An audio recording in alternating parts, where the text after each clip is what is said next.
Bienvenido a la Iglesia Cristiana Cristo Crucificado. Hoy día terminamos la primera carta del apóstol Pablo a los tesalonicenses. Una epístola, una carta, donde se exalta a nuestro bendito Señor y Salvador Jesucristo, glorioso, que está en este momento a la diestra del Padre, pero que ya viene por su iglesia. Es un tema central de esta epístola, lo cual ya estudiamos en entregas anteriores. Pablo ahora se despide de los tesalonicenses, sus hijos amados en la fe. Y al igual que en la carta a los romanos, una iglesia que él no conocía, también se despide dando instrucciones afectuosas, exhortaciones, invitaciones a vivir la vida en santidad, pero recordando que el cristiano no es un ente solitario, no es un Robinson Crusoe en una isla desierta, sola, abandonada, sino que el cristiano vive en comunidad y debe de procurar el bienestar de los que le rodean, sean estos cristianos o no.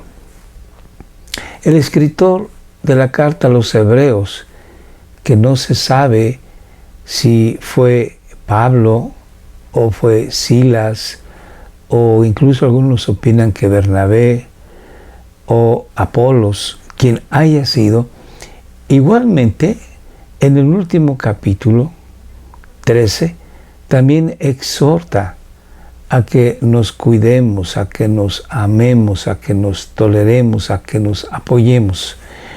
Así que es una temática pastoral. El apóstol, como pastor de la iglesia, se preocupa por el bienestar tanto espiritual como físico de quienes son su grey. Y en esta última entrega de la primera carta a los tesalonicenses, vamos a hacer una pequeña reflexión de qué importante es que la grey reconozca la labor de los que los presiden, de los que los dirigen, y además tener cuidado con los hermanos que se reúnen en nuestra iglesia local.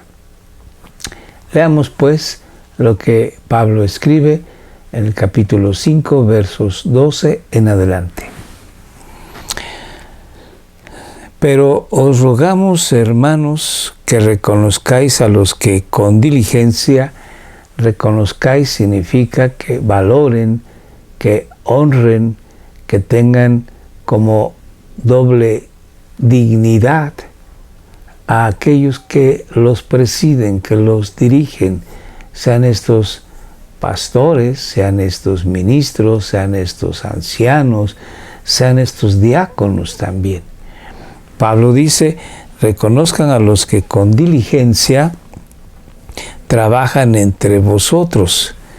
Este trabajo significa la administración del evangelio, pero también puede referirse a otros ministerios que en aquel entonces había, como profetas, por ejemplo, y os dirigen en el Señor y os instruyen, y que los tengáis en muy alta estima con amor, por causa de su trabajo, el trabajo espiritual. Vivid en paz los unos con los otros.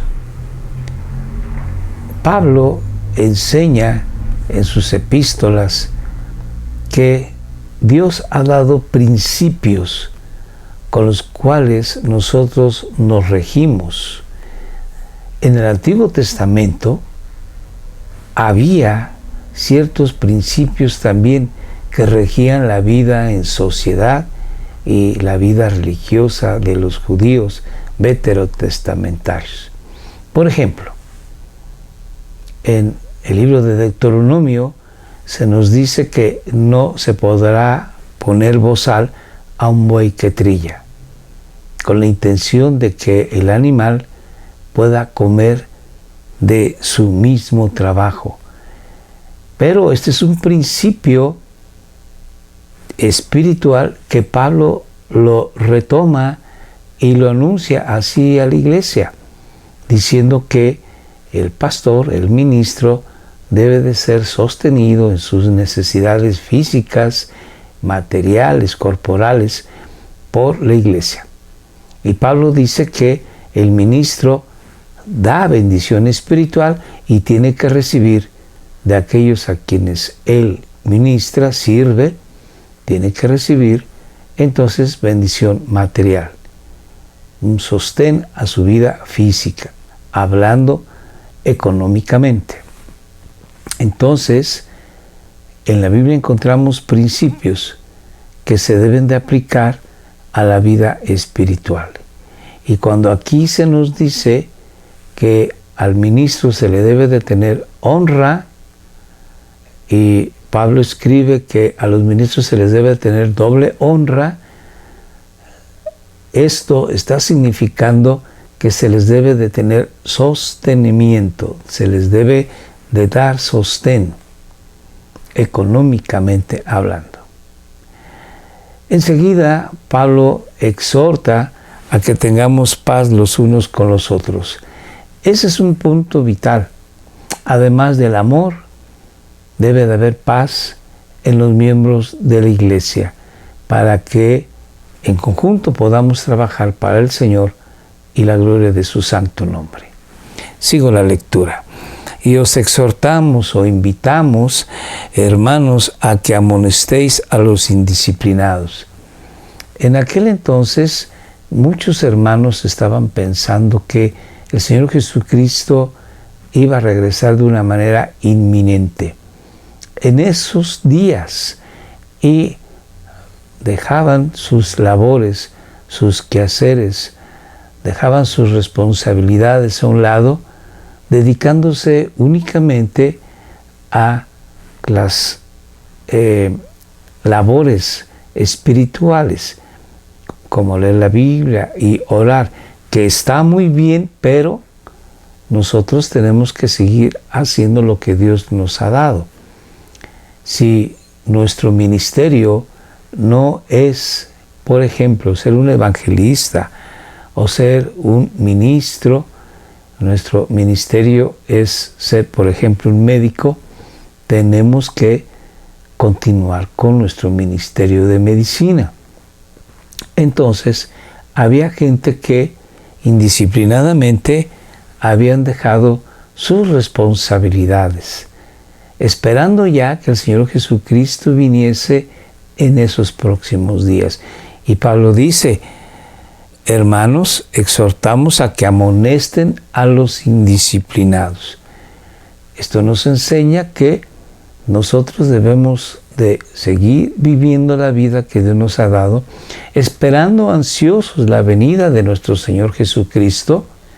Hay que recordar que Pablo en el capítulo 4 y 5 habla de la venida de nuestro Señor Jesucristo, y por lo tanto, pues ellos estaban ya esperando que viniese nuestro Señor Jesús, que actualmente el Señor Jesús puede venir hoy mismo, pero nos tiene que encontrar haciendo lo que Él nos ha dado por hacer.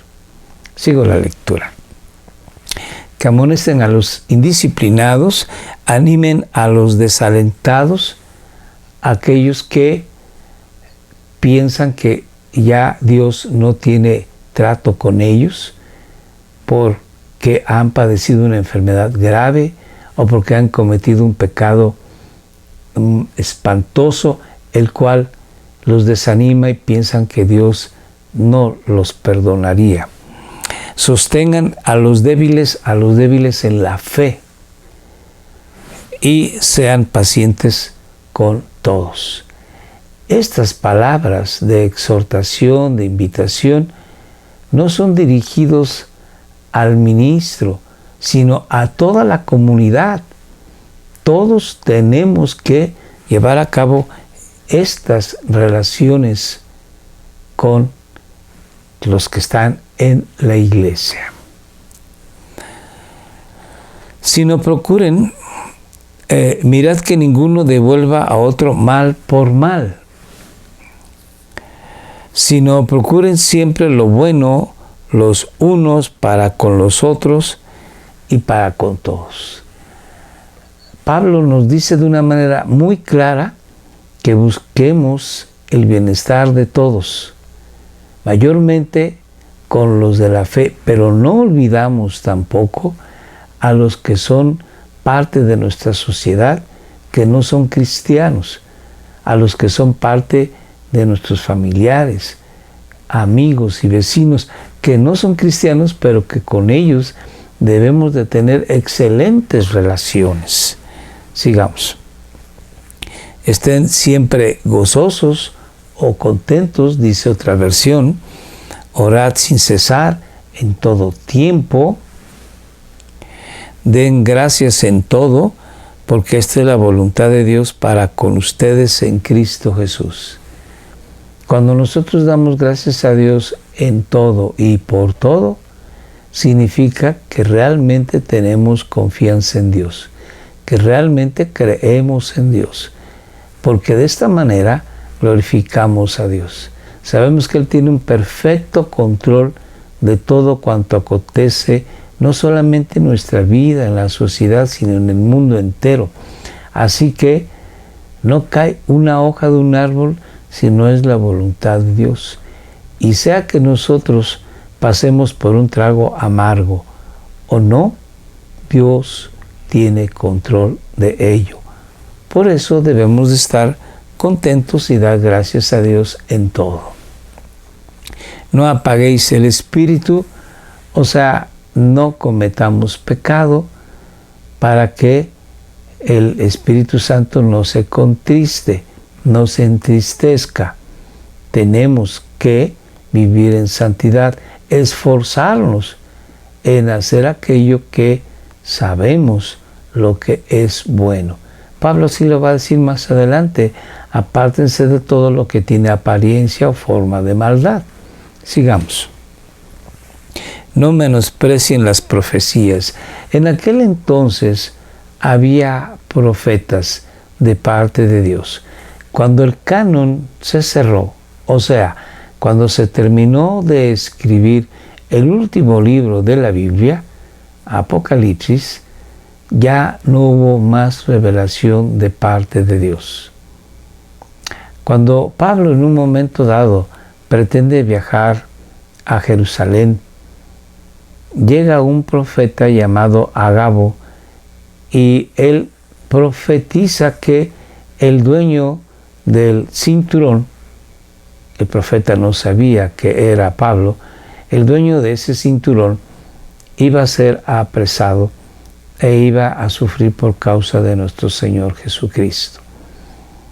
Pablo dice que él está presto a sufrir por nuestro Señor Jesús y que no le importa lo que va a ocurrir con su vida.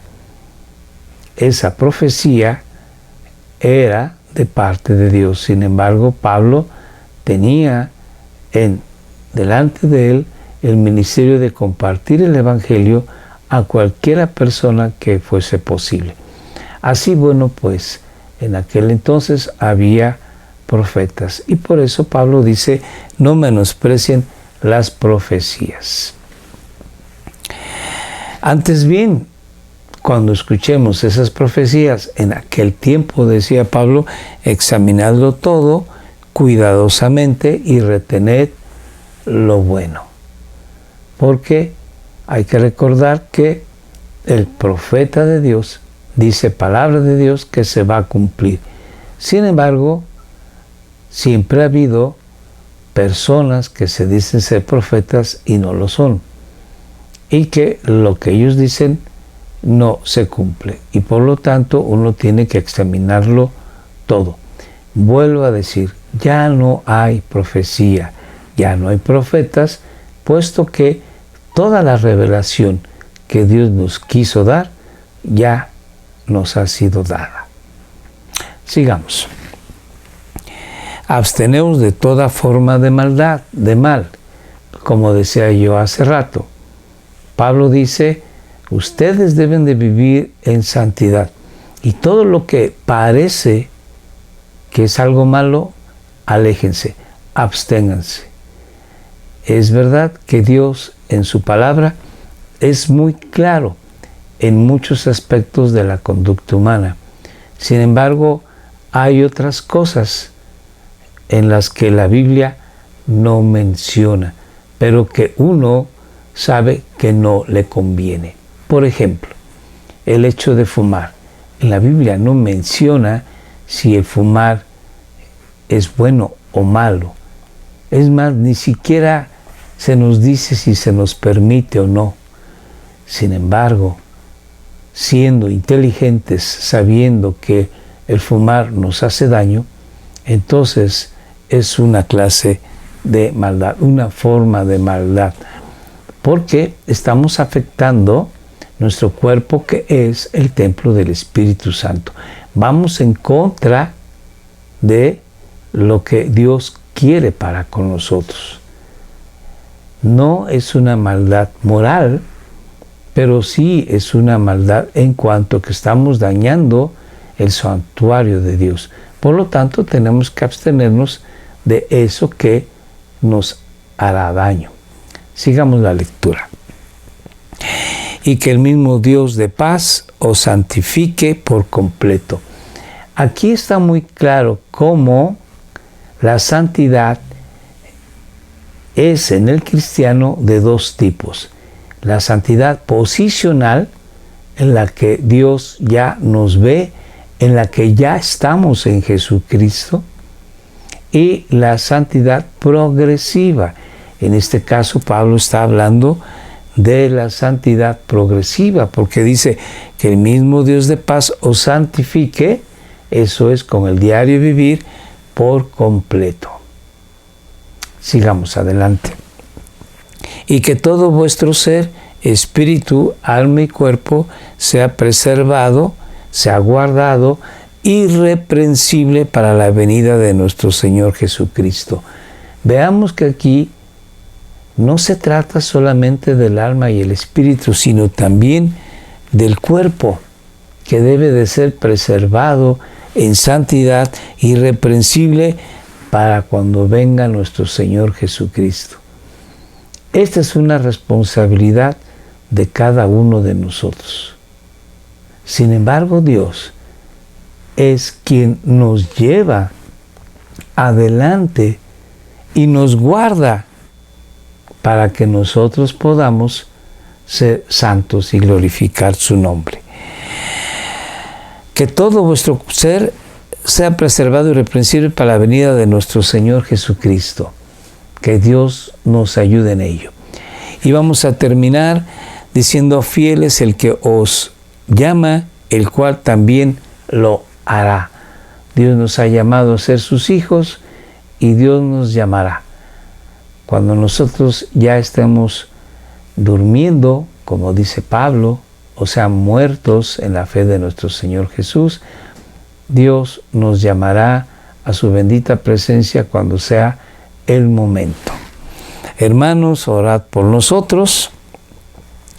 Saludad a todos los hermanos con beso santo, una costumbre en aquel entonces que en algunas culturas actuales, como por ejemplo en la cultura rusa, en la cultura, las culturas orientales o del Medio Oriente, también se dan un beso en la mejilla. Aquí Pablo dice: salúdense de esa manera, mostrando así afecto entrañable. Os encargo solemnemente por el Señor que se lea esta carta a todos los hermanos. De ahí que esta carta se leyó no solamente en la iglesia de Tesalónica, sino en las demás iglesias de aquellos tiempos. Y el verso 28 dice: la gracia de nuestro Señor Jesucristo sea con ustedes. Termina así Pablo su excelente epístola o carta, dándonos doctrina y dándonos exhortación, dándonos palabras de aliento, de ánimo, para que nosotros sepamos que podemos vivir la vida santa, debemos vivir una vida santa, porque pronto nos encontraremos con nuestro bendito Señor y Dios. No sabemos cuándo, pero vamos a estar delante de su presencia, y quiera Dios que nos encuentre irreprensibles. Es una tarea que tienes que hacer, que tengo que hacer. Dios te bendiga. Oremos. Dios y Padre nuestro, gracias te damos en el nombre de tu Hijo amado Jesucristo por tu palabra bendita. Ayúdanos a vivir para la gloria y honra de tu nombre, en santidad. Ayúdanos a entender, discernir lo que no conviene a nuestro ser, lo que es pecado, lo que tiene apariencia o forma de maldad, alejarnos de ello y acercarnos a ti todos los días, en oración, en lectura de tu palabra, en ayuno, en comunión con tu iglesia. Gracias te damos en el nombre de nuestro Señor Jesús. Amén. Pues muchas gracias por estar con nosotros en Facebook, en YouTube. Gracias por vernos los domingos a las 7 de la noche. Te recuerdo que tenemos Telegram y WhatsApp para que te puedas comunicar. Por favor, pon un like si te gustó, inscríbete si no lo has hecho, comparte. Es muy importante para nosotros que compartas estos estudios, estas reflexiones. A alguien le será de bendición. Dios te bendiga. Gracias.